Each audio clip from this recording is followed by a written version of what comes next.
Welcome to our channel. మొన్న అయితే ఊరెళ్ళి వచ్చేటప్పుడు అయితే ఇడ్లీ రవ్వ తీసుకొచ్చాను 5 kg ప్యాక్. చూడండి ఎలా చెంపట్టిందో పైన అయితే మాత్రము. ఎందుకంటారా, కబోర్డ్లో పెట్టాను నేను. కబోర్డ్లో పెట్టడం వల్ల అంటే చెమ్మ తగిలి చెమ్మ చేరిపోయింది. నేను చూసుకోలేదు, పాత నోకుంటే వాడుతున్నాను అనమాట.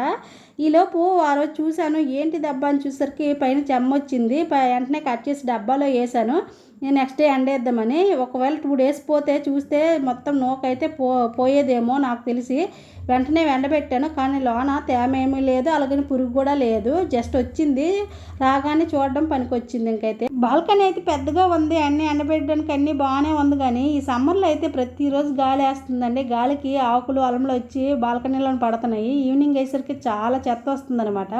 నెక్స్ట్ ఏంటంటే, మా ఇంటి వెనకత్తల ఉసిరి చెట్టు ఉంది. ఆ ఉసిరి చెట్టు పూత అయితే ఇప్పుడు పూత పోస్తుంది అనమాట, స్టార్టింగ్ అయ్యింది. ఆ పూత వచ్చి బాల్కనీలోనే పడుతుందండి. మొత్తం పూత వచ్చి బాల్కనీలోనే పడుతుంది అనమాట. ఈవినింగ్ అయ్యేసరికి ఎంత వస్తుందో తెలుసు. మొక్కలు అయితే ఉన్నాయి కదా, మొక్కల మూలలంటే వెళ్ళిపోతుందండి. ఆ లా నుంచి చూడడానికి చాలా చిరాకు అనిపిస్తుంది. కందిపప్పు కూడా కొంచెం పురుగు పడద్దేమో ఎండేసాను. ఇంకా నెక్స్ట్ ఏంటంటే సెలాపళ్ళు కూడా ఇంటి దగ్గర నుంచి తెచ్చినవే చాలా పచ్చిగా ఉన్నాయి, అవి కూడా ఎండేసానండి.